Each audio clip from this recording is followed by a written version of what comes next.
এর সাথে কার কার পরিচয় আছে এটা কি বলো তো? মানকচু।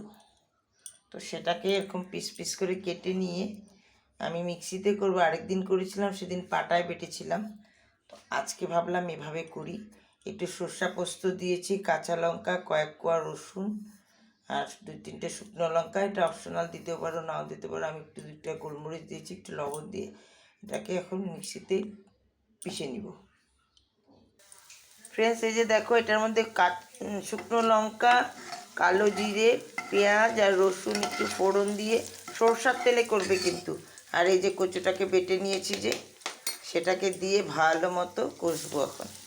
আমাদের লবণ, হলুদ একটু আর হালকা মিষ্টি, এটা তো দিতেই হবে। আর যদি তোমরা ঝাল বেশি খাও তাহলে একটু লঙ্কার গুঁড়ো এটাতে দিতে পারো। এই যে দেখো হয়ে গেল, এত সুস্বাদু হয়।